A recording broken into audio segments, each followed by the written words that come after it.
Timmy wakes up first thing in the morning. He said he was going to go to the gym, he was going to be productive today, but he just starts scrolling on his phone. Alexander wakes up, bolts out of bed, runs to the gym, and gets a workout in. Then comes home and eats a nice, nutritious meal. Timmy is still in bed. Alexander then spends the next few hours of his day reading, getting sunlight, working on his business, while Timmy is finally getting out of bed and hopping right on the Xbox. If you were to look at the life trajectory for these two men over the next 2 years, or even go further the next 10 years, what do you think they would look like? A few years ago, I was so down bad. I had just gone through a breakup. I was addicted to eating junk food. I was going out, partying, drinking alcohol all the time. And it wasn't even like I was partying and I was having fun. I was just doing it kind of to numb the pain. I lived a very empty life without purpose. Then when I was so down bad, I found the concept of self-improvement, of bettering yourself. And I spent the next few months working hard, going to the gym, improving myself. About a year ago, I got in a relationship with a girlfriend who I absolutely love. I've also recently started my coaching business in the last few weeks. So I am nowhere near the ultimate point, but over the last few years, I have made a lot of progress in my life. And I do think that I'm on the right path. So ask yourself this question really quick. Have I been taking the actions that lead me down the Timmy path or the Alexander path? Because something you must understand is that your inputs equal your outputs.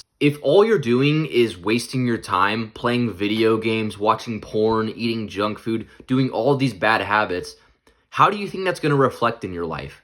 Are you going to have a life of purpose, of abundance, the type of life that other people would be attracted to and that you would be confident in?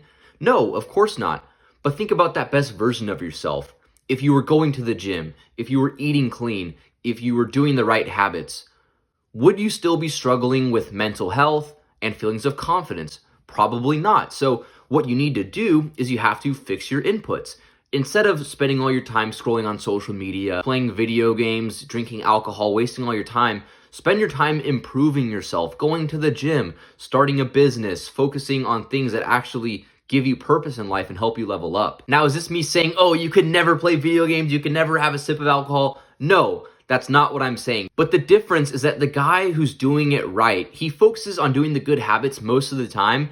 And then every now and then, if he wants to go out and get a drink with his friends, no problem at all. If he wants to play some video games on the weekend for a couple hours after grinding all week and getting his work done, being productive, then sure, that's no problem at all.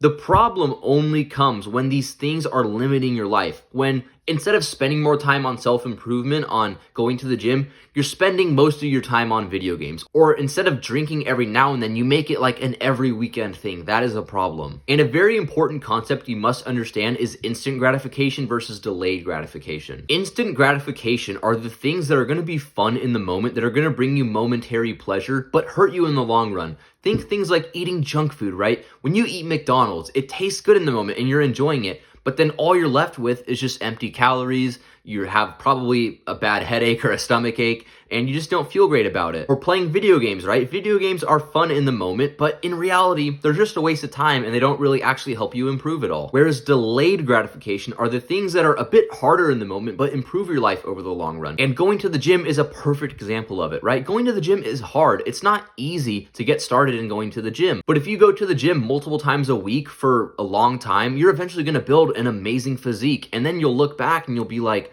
I am so happy that I put in the work, that I delayed gratification. And a lot of research actually shows that delayed gratification leads to so much more long-term fulfillment than instant gratification. Instant gratification brings up happiness in the short term, but brings down happiness in the long term. Whereas delayed gratification, yeah, it's not as fun in the moment, but it increases your pleasure over the long run. So what you need to do is you need to start chasing pain, not pleasure. Oh, he said chase pain, so I'm gonna go get hit by a bus. No, that's not what I'm saying. When I say chase pain, I mean chase the good type of pain, because yeah, going to the gym, it's pretty painful. It hurts, but it's a good type of pain that helps you grow. Or going and talking to that girl that you want to go talk to. It's not easy. It's a bit nerve-wracking, but if you do it, you feel a lot better about yourself than if you don't do it. Because when you don't go talk to that girl, you're hit with that feeling of, I wish I would have gone and done it. What if she would have been into me?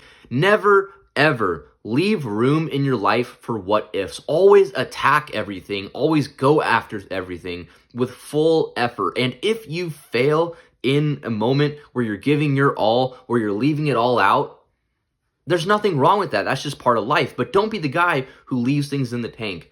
Be the athlete who gives it all on the field, who puts in the work, who does the right thing, and then whether you win or not, you're still going to have satisfaction. I heard this great quote in a speech from Matthew McConaughey where they asked him, who's your hero? Like, who do you want to be like? And he said, my biggest hero is me 5 years down the road, me 10 years down the road. Every day I'm taking action to get to that best version of myself 5 to 10 years down the road. And I believe that's a great principle that we can all use as young men. I'll see you for the next video, bro.